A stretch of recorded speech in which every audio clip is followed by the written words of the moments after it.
Jai Hind, welcome back to our channel. You are watching Tejas Easy English. I hope you are doing well.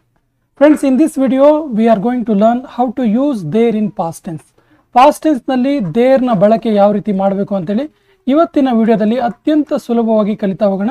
ಸ್ನೇಹಿತರೆ, ಈ ರೀತಿಯ ವಾಕ್ಯಗಳನ್ನು ಬಳಸಬೇಕಾದ್ರೆ ನೀರಿನ ಬಾಟಲಿಯಲ್ಲಿ ನೀರಿತ್ತು, ನಿಮ್ಮ ಆಹಾರದಲ್ಲಿ ಕೊಬ್ಬು ಇತ್ತು, ಮರದ ಮೇಲೆ ಮಂಗ ಇತ್ತು, ಇದರಲ್ಲಿ ಏನು ತಪ್ಪಿತ್ತು, ಇದರಲ್ಲಿ ಏನೂ ತಪ್ಪಿರಲಿಲ್ಲ, ನಿನ್ನ ಮೊಬೈಲ್ನಲ್ಲಿ ಬ್ಯಾಲೆನ್ಸ್ ಇತ್ತಾ, ಯಾಕೆ ಮೊಬೈಲ್ನಲ್ಲಿ ಫೋಟೋ ಇರಲಿಲ್ಲ, ಅಕೌಂಟಲ್ಲಿ 1500 ಹಣ ಇತ್ತು. ಈ ರೀತಿಯ ವಾಕ್ಯಗಳನ್ನು ಹೇಳಬೇಕಾದ್ರೆ ಯಾವ ರೀತಿಯಾಗಿ ದೇರನ್ನು ಯೂಸ್ ಮಾಡಿಕೊಂಡು ಈ ವಾಕ್ಯಗಳನ್ನು ರಚನೆ ಮಾಡಬೇಕು ಅಂತ ನೋಡ್ತಾ ಹೋಗೋಣ. ಸ್ನೇಹಿತರೆ, ಬೇಸಿಕ್ ಆಗಿ ನೋಡಬೇಕಾದ್ರೆ ದೇರ್ ಇದೆಯಲ್ಲ, ದೇರನ್ನು ಪಾಸ್ಟ್ ಟೆನ್ಸ್ ಫಾರ್ಮಲ್ಲಿ ಬಳಸಬೇಕಾದ್ರೆ ಸಾಮಾನ್ಯವಾಗಿ ಭೂತಕಾಲದ ವಾಕ್ಯವನ್ನು ಹೇಳಬೇಕಾದ್ರೆ ಭೂತಕಾಲದಲ್ಲಿ ಯಾವುದೋ ವಸ್ತು ನಮ್ಮ ಹತ್ರ ಇತ್ತು ಅಂತ ಹೇಳಬೇಕಾದ್ರೆ ಅಥವಾ ಭೂತಕಾಲದಲ್ಲಿ ರಿಲೇಟೆಡ್ ಆಗಿರುವಂತಹ ಸಬ್ಜೆಕ್ಟ್ ಇಲ್ಲದಿರುವ ಪಕ್ಷದಲ್ಲಿ ಆ ವಾಕ್ಯದಲ್ಲಿ ದೇರನ್ನು ಬಳಸ್ತೀವಿ. ಒಂದು ಭೂತಕಾಲದಲ್ಲಿ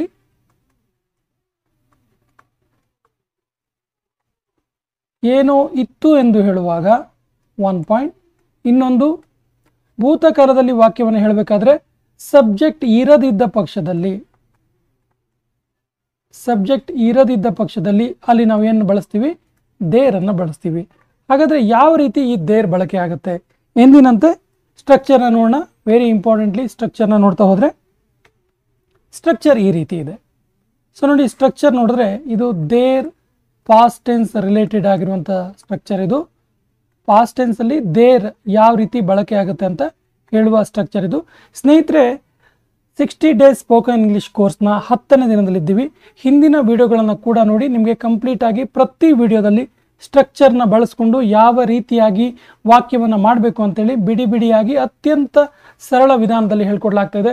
ಸೊ ಹಿಂದಿನ ವಿಡಿಯೋಗಳನ್ನು ನೋಡಿ ಮತ್ತು ನಮ್ಮ ಚಾನಲ್ ಫಸ್ಟ್ ಟೈಮ್ ನೋಡ್ತಾ ಇದ್ದರೆ ಸಬ್ಸ್ಕ್ರೈಬ್ ಮಾಡಿ, ನಿಮ್ಮ ಸ್ನೇಹಿತರಿಗೆ ಹೆಚ್ಚು ಹೆಚ್ಚು ಶೇರ್ ಮಾಡಿ ಅಂತ ಹೇಳ್ತಾ ಕ್ಲಾಸ್ ಕಂಟಿನ್ಯೂ ಮಾಡ್ತಿದ್ದೀವಿ. ಸೊ ಸ್ಟ್ರಕ್ಚರ್ ಯಾವ ರೀತಿ ಇರುತ್ತೆ ಕೇಳಿದ್ರೆ, ಸಿಂಪಲ್ ಸೆಂಟೆನ್ಸ್ ಈ ರೀತಿ ಇರುತ್ತೆ. There plus was are were plus object plus remaining part of sentence ಇರುತ್ತೆ. ಇನ್ನು ನೆಗೆಟಿವ್ ಅಲ್ಲಿ there plus was are were plus no plus object plus remaining part of sentence ಇರುತ್ತೆ. ಇಂಟ್ರಾಗೇಟಿವ್ ಅಲ್ಲಿ was are were plus there plus object plus remaining part of sentence ಇರುತ್ತೆ. Interrogative negative ಅಲ್ಲಿ was are were plus there plus no plus object plus remaining part of sentence ಇರುತ್ತೆ. WH question ಅಲ್ಲಿ WH plus was are were plus there plus object plus remaining part of sentence ಇರುತ್ತೆ. ಹಾಗಾದರೆ ಯಾವ ರೀತಿಯಾಗಿ ಇರುತ್ತೆ ಇದು ಅಂತ ನೋಡೋದಾದರೆ, ತುಂಬ ಸುಲಭವಾಗಿ ನೋಡೋದಾದರೆ, ನನ್ನ ಬ್ಯಾಗಲ್ಲಿ ಒಂದು ಸ್ಕೆಚ್ ಪೆನ್ ಇತ್ತು. ಈ ವಾಕ್ಯವನ್ನು ತೆಗೆದುಕೊಳ್ಳೋಣ. ನನ್ನ ಬ್ಯಾಗಲ್ಲಿ ಒಂದು ಸ್ಕೆಚ್ ಪೆನ್ ಇತ್ತು. ಈ ವಾಕ್ಯವನ್ನು ತೆಗೆದುಕೊಳ್ಳೋಣ. ಇದು ಸಿಂಪಲ್ ಸೆಂಟೆನ್ಸ್. ಇದು ನೆಗೆಟಿವ್ ಆದರೆ ಯಾವ ರೀತಿ ಆಗುತ್ತೆ, ನನ್ನ ಬ್ಯಾಗಲ್ಲಿ ಒಂದು ಸ್ಕೆಚ್ ಪೆನ್ ಇರಲಿಲ್ಲ. ನನ್ನ ಬ್ಯಾಗಲ್ಲಿ ಒಂದು ಸ್ಕೆಚ್ ಪೆನ್ ಇರಲಿಲ್ಲ. ಇದು ಇಂಟ್ರೋಗೇಟಿವ್ ಮಾಡಿದ್ರೆ ಏನಾಗುತ್ತೆ, ನನ್ನ ಬ್ಯಾಗಲ್ಲಿ ಸ್ಕೆಚ್ ಪೆನ್ ಇತ್ತಾ, ನನ್ನ ಬ್ಯಾಗಲ್ಲಿ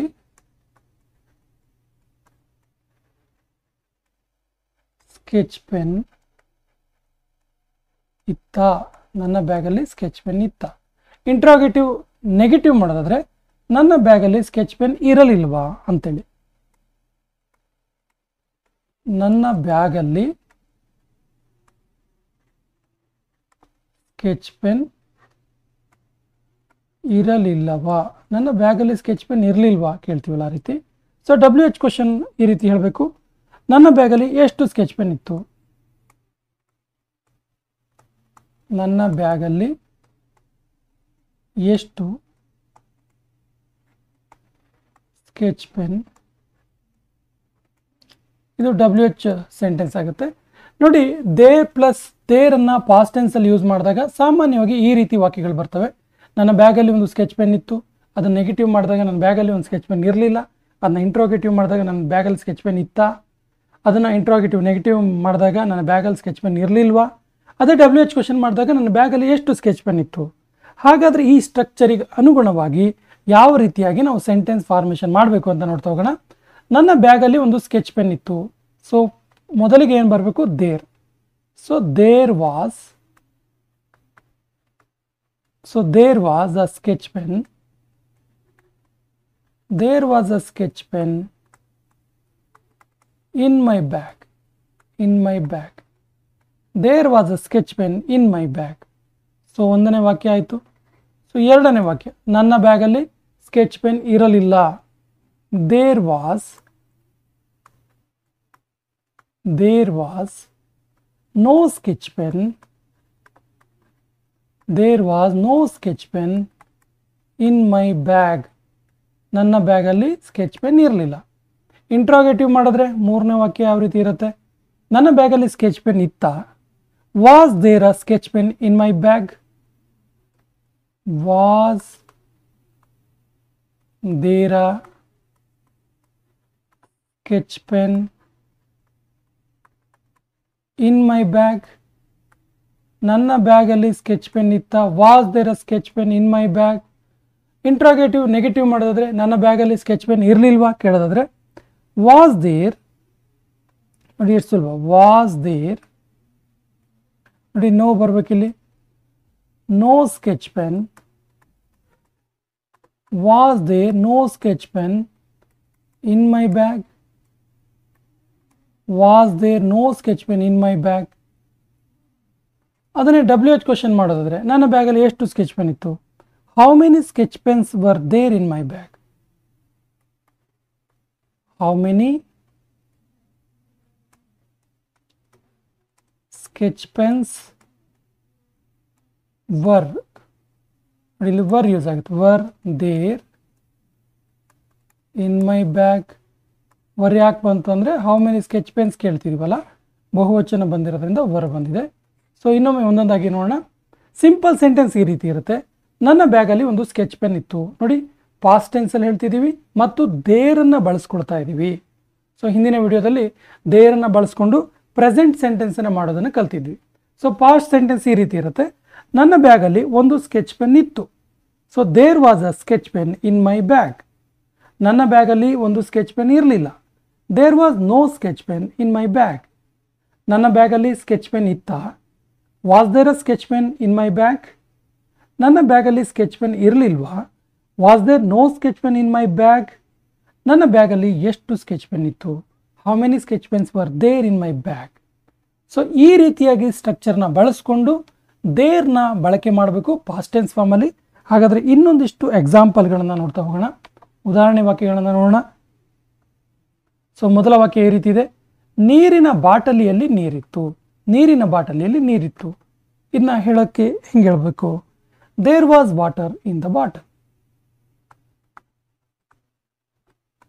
there was water in the bottle. ನೋಡಿ ಇದು ಆ್ಯಕ್ಚುಲಿ ಸಿಂಪಲ್ ಸೆಂಟೆನ್ಸ್. ಇದು ಏನಾಗಿದೆ, ಸಿಂಪಲ್ ಸೆಂಟೆನ್ಸಲ್ಲಿ ದೇರ್ ಆ್ಯಡ್ ಆಗಿದೆ, ಪ್ಲಸ್ ವಾಸ್ ಇದೆ, ಪ್ಲಸ್ ಆಬ್ಜೆಕ್ಟ್ ಇದೆ ಮತ್ತು RPS remaining part of sentence ಇದೆ. ನೋಡಿ there was water in the bottle. There was water in the bottle. ನಿಮ್ಮ ಆಹಾರದಲ್ಲಿ ಕೊಬ್ಬು ಇತ್ತು, ನಿಮ್ಮ ಆಹಾರದಲ್ಲಿ ಕೊಲೆಸ್ಟ್ರಾಲ್ ಇತ್ತು ಅಂತ ಹೇಳೋದಕ್ಕೆ there was fat in your food. There was fat cholesterol in your food. ಇದು ಕೂಡ ಸಿಂಪಲ್ ಸೆಂಟೆನ್ಸ್. ದೇರ್ ಇದೆ, ವಾಸ್ ಇದೆ, ಫ್ಯಾಟ್ ಇದೆ. ದೇರ್ ಇದೆ, ವಾಸ್ ಇದೆ, ಅಬ್ಜೆಕ್ಟಿವ್ ಇದೆ ಮತ್ತು ರಿಮೈನಿಂಗ್ ಪಾರ್ಟ್ ಆಫ್ ಸೆಂಟೆನ್ಸ್ ಇದೆ. There was fat in your food. ಮರದ ಮೇಲೆ ಮಂಗ ಇತ್ತು. ಮರದ ಮೇಲೆ ಮಂಗ ಇತ್ತು. There was monkey on the tree. There was monkey on the tree. ಇದು ಕೂಡ simple sentence. There was monkey on the tree. ಇದರಲ್ಲಿ ಏನು ತಪ್ಪಿಲ್ಲ, ಇದರಲ್ಲಿ ಏನು ತಪ್ಪಿಲ್ಲ. There was no evil in it. There was no evil in it. ಇದರಲ್ಲಿ ಯಾವುದೇ ತಪ್ಪು ಇಲ್ಲ. There was no evil in it. ನಿನ್ನ ಮೊಬೈಲ್ನಲ್ಲಿ ಬ್ಯಾಲೆನ್ಸ್ ಇತ್ತಾ. ನಿನ್ನ ಮೊಬೈಲ್ನಲ್ಲಿ ಬ್ಯಾಲೆನ್ಸ್ ಇತ್ತಾ. Was there balance in your mobile. Was there balance in your mobile? Was there balance in your mobile? ನಿನ್ನ ಮೊಬೈಲಲ್ಲಿ ಬ್ಯಾಲೆನ್ಸ್ ಇತ್ತಾ? ಯಾಕೆ ಮೊಬೈಲಲ್ಲಿ ಫೋಟೋ ಇರಲಿಲ್ಲ? ಮೊಬೈಲಲ್ಲಿ ಯಾಕೆ ಫೋಟೋ ಇರಲಿಲ್ಲ ಕೇಳ್ತೀವಲ್ಲ. Why was there no photo in mobile? Why was there no photo in mobile? ಅಕೌಂಟಲ್ಲಿ 15,000 ಹಣ ಇತ್ತು ಅನ್ನೋದಕ್ಕೆ there were 15,000 rupees in account. There were 15,000 rupees in account. ಸ್ನೇಹಿತರೆ, ಇದು ಈ ಎಲ್ಲ ವಾಕ್ಯಗಳು ಕೂಡ ವಾಸ್ ದೇರನ್ನು ಬಳಸ್ಕೊಂಡು ಯಾವ ರೀತಿಯಾಗಿ ಪಾಸ್ಟ್ ಟೆನ್ಸಲ್ಲಿ ವಾಕ್ಯ ಮಾಡಬೇಕಂತೇಳಿ. ಇನ್ನೊಮ್ಮೆ ನೋಡೋಣ. ನೀರಿನ ಬಾಟಲಿಯಲ್ಲಿ ನೀರಿತ್ತು. There was water in the bottle. ನಿಮ್ಮ ಆಹಾರದಲ್ಲಿ ಕೊಬ್ಬು ಇತ್ತು. There was fat in your food. ಮರದ ಮೇಲೆ ಮಂಗ ಇತ್ತು. There was monkey on the tree. ಇದರಲ್ಲಿ ಏನೂ ತಪ್ಪಿಲ್ಲ, ತಪ್ಪಿರಲಿಲ್ಲ. There was no evil in it. ನಿನ್ನ ಮೊಬೈಲ್ನಲ್ಲಿ ಬ್ಯಾಲೆನ್ಸ್ ಇತ್ತಾ? Was there balance in your mobile? ಯಾಕೆ ಮೊಬೈಲಲ್ಲಿ ಫೋಟೋ ಇರಲಿಲ್ಲ? Why was there no photo in mobile? ಅಕೌಂಟಲ್ಲಿ 15,000 ಹಣ ಇತ್ತು. There were 15,000 rupees in account. ಸ್ನೇಹಿತರೆ, ಇನ್ನೊಂದಿಷ್ಟು ವಾಕ್ಯಗಳನ್ನು ನೋಡೋಣ. ಮಾರ್ಕೆಟಲ್ಲಿ ಜನ ಇದ್ರ? ಈ ಹಳ್ಳಿಯಲ್ಲಿ ಯಾಕೆ ಒಂದು ಆಸ್ಪತ್ರೆ ಇರಲಿಲ್ಲ? ಆ ಹಣ್ಣಿನಲ್ಲಿ ಬೀಜ ಇರಲಿಲ್ಲ. ಉದ್ಯಾನದಲ್ಲಿ ಯಾವುದೇ ಪಕ್ಷಿಗಳು ಇರಲಿಲ್ಲ. ಅಲ್ಲಿ ಏನಾದರೂ ಸಮಸ್ಯೆ ಇತ್ತಾ? ಆ ಪುಸ್ತಕದಲ್ಲಿ ಎಷ್ಟು ಪುಟಗಳಿದ್ದವು? ನಿನ್ನೆ ಅಲ್ಲಿ ರುಚಿಯಾದ ತಿನಿಸಿತ್ತು. ಟಿವಿಯಲ್ಲಿ ಕಾರ್ಟೂನ್ ಇತ್ತು. ಈ ಎಲ್ಲ ಪಾಸ್ಟ್ ಟೆನ್ಸ್ ರಿಲೇಟೆಡ್ ಆಗಿರೋ ವಾಕ್ಯಗಳನ್ನು ಯಾವ ರೀತಿಯಾಗಿ ದೇರನ್ನು ಬಳಸ್ಕೊಂಡು ಮಾಡ್ಬೋದು ಅಂತೇಳಿ ಒಂದು ನೋಡ್ತಾ ಹೋಗೋಣ. ಮಾರ್ಕೆಟಲ್ಲಿ ಜನ ಇದ್ರ ಅಂತ ಕೇಳೋದಕ್ಕೆ were there people in market? Were there people in market? Were there people in market ಇದು ಇಂಟ್ರೋಗೇಟಿವ್ ಸೆಂಟೆನ್ಸ್ ಆಗುತ್ತೆ ನೋಡಿ. ವರ್ ಇದೆ, ಅನಂತರ ದೇರ್ ಇದೆ, ಅನಂತರ ವರ್ ಇದೆ, ದೇರ್ ಇದೆ, ಅನಂತರ ಆಬ್ಜೆಕ್ಟ್ ಇದೆ ಮತ್ತು ರಿಮೈನಿಂಗ್ ಪಾರ್ಟ್ ಆಫ್ ಸೆಂಟೆನ್ಸ್ ಇದೆ. ಸೊ ಇದು ಇಂಟ್ರೋಗೇಟಿವ್ ಸೆಂಟೆನ್ಸ್ ಆಗುತ್ತೆ. Were there people in market? Next sentence, ಈ ಹಳ್ಳಿಯಲ್ಲಿ ಯಾಕೆ ಒಂದು ಆಸ್ಪತ್ರೆ ಇರಲಿಲ್ಲ? ಈ ಹಳ್ಳಿಯಲ್ಲಿ ಯಾಕೆ ಒಂದು ಹಾಸ್ಪಿಟಲ್ ಇರಲಿಲ್ಲ ಅನ್ನೋಕ್ಕೆ why was there no hospital in the village? Why was there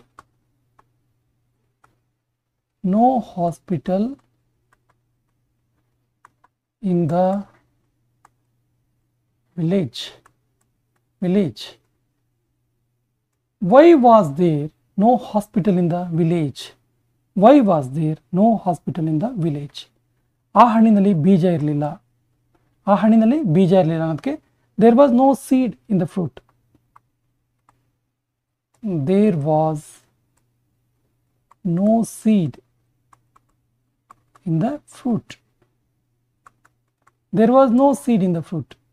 ಉದ್ಯಾನದಲ್ಲಿ ಯಾವುದೇ ಪಕ್ಷಿಗಳು ಇರಲಿಲ್ಲ. ಹೇಗೆ ಹೇಳಬೇಕು? There were no birds in the park. There were no birds in the park. ಈ ರೀತಿ ಹೇಳಬೇಕಾಗತ್ತೆ. ನೆಕ್ಸ್ಟ್, ಅಲ್ಲಿ ಏನಾದರೂ ಸಮಸ್ಯೆ ಇತ್ತಾ? ಅಲ್ಲೇನಾದರೂ ಪ್ರಾಬ್ಲಮ್ ಇತ್ತಾ ಅಂತ ಕೇಳೋದಕ್ಕೆ was there any problem? Was there any problem? Was there any problem? ಆ ಪುಸ್ತಕದಲ್ಲಿ ಎಷ್ಟು ಪುಟಗಳಿದ್ವು? How many pages were there in the book? How many pages were there? How many pages were there in the book? In the book. ನಿನ್ನೆ ಅಲ್ಲಿ ರುಚಿಯಾದ ತಿನಿಸು ಇತ್ತು. ತಿನಿಸು ಅಂದರೆ ಸ್ನ್ಯಾಕ್ಸ್ ಅನ್ನೋ ರೀತಿಯಲ್ಲಿ ಯೂಸ್ ಮಾಡಿದ್ವಿ. ಇಲ್ಲಿ ಸ್ನ್ಯಾಕ್ಸ್ ಅಂತ ಆ್ಯಸ್ ಇಟ್ ಈಸ್ ಕೂಡ ನೀವು ಬರಿಬೋದು, ಆ್ಯಸ್ ಇಟ್ ಈಸ್ ಕೂಡ ಯೂಸ್ ಮಾಡ್ಬೋದು. So yesterday there was a tasty snack. Yesterday there was a tasty snack. Yesterday there was a tasty snack. ಟಿವಿಯಲ್ಲಿ ಕಾರ್ಟೂನ್ ಇತ್ತು, ನಾನು ಮನೆಗೆ ಬಂದೆ ಆವಾಗ ಟಿವಿಯಲ್ಲಿ ಕಾರ್ಟೂನ್ ಇತ್ತು ಅನ್ನೋ ರೀತಿಯಲ್ಲಿ there was a cartoon on TV. There was a cartoon on TV. ಇನ್ನೊಮ್ಮೆ ಒಂದೊಂದೇ ವಾಕ್ಯವನ್ನು ನೋಡೋಣ. ಮಾರ್ಕೆಟಲ್ಲಿ ಜನ ಇದ್ರ, interrogative sentence. Were there people in the market. ಈ ಹಳ್ಳಿಯಲ್ಲಿ ಯಾಕೆ ಒಂದು ಆಸ್ಪತ್ರೆ ಇರಲಿಲ್ಲ. Why was there no hospital in the village. ಆ ಹಣ್ಣಿನಲ್ಲಿ ಬೀಜ ಇರಲಿಲ್ಲ, ನಾನು ನಿನ್ನೆ ಒಂದು ಹಣ್ಣು ತಿನ್ನಲ್ಲ ಅದ್ರಲ್ಲಿ ಬೀಜ ಇರಲಿಲ್ಲ ಅನ್ನೋ ಅರ್ಥ. There was no seed in the fruit. There was no seed in the fruit. ಉದ್ಯಾನದಲ್ಲಿ ಯಾವುದೇ ಪಕ್ಷಿಗಳಿರಲಿಲ್ಲ, ಸುಮ್ಮನೆ ಮರ ಪಾರ್ಕಿಗೆ ಹೋಗಿದ್ದು, ಯಾವುದೇ ಪಕ್ಷಿಗಳು ಇರಲಿಲ್ಲ ಅಂತ ಹೇಳ್ತೀವಲ್ಲ. There were no birds in the park. There were no birds in the park. ಅಲ್ಲಿ ಏನಾದರೂ ಸಮಸ್ಯೆ ಇತ್ತಾ, ಏನಾದರೂ ಪ್ರಾಬ್ಲಮ್ ಇತ್ತಾ ಅಲ್ಲಿ ಅಂತ ಕೇಳೋದಕ್ಕೆ was there any problem. Was there any problem. ಆ ಪುಸ್ತಕದಲ್ಲಿ ಎಷ್ಟು ಪುಟಗಳಿದ್ವು, ಆ ಬುಕ್ಕಲ್ಲಿ ಎಷ್ಟು ಪೇಜಸ್ ಇತ್ತು ಹಾಗಾದರೆ ಕೇಳ್ತೀವಲ್ಲ. How many pages were there in the book. How many pages were there in the book. ನಿನ್ನೆ ಅಲ್ಲಿ ರುಚಿಯಾದ ಸ್ನ್ಯಾಕ್ಸ್ ಇತ್ತು. Yesterday there was a tasty snack. Yesterday there was a tasty snack. ಟಿವಿಯಲ್ಲಿ ಕಾರ್ಟೂನ್ ಇತ್ತು. There was a cartoon on TV. There was a cartoon on TV. ಸ್ನೇಹಿತರೆ, ಇದು ದೇರನ್ನು ಬಳಸ್ಕೊಂಡು past ಟೆನ್ಸಲ್ಲಿ ಯಾವ ರೀತಿಯಾಗಿ ಅತ್ಯಂತ ಸುಲಭವಾಗಿ ನಾವು ಇಂಗ್ಲೀಷ್ ಮಾತಾಡ್ಬೋದು ಅಂತೇಳಿ. ಹಾಗಾದರೆ ಇವತ್ತಿನ ಲಾಸ್ಟ್ ಶೀಟಿಗೆ ಹೋಗೋಣ, ವರ್ಕ್ಶೀಟಿಗೆ ಹೋಗೋಣ.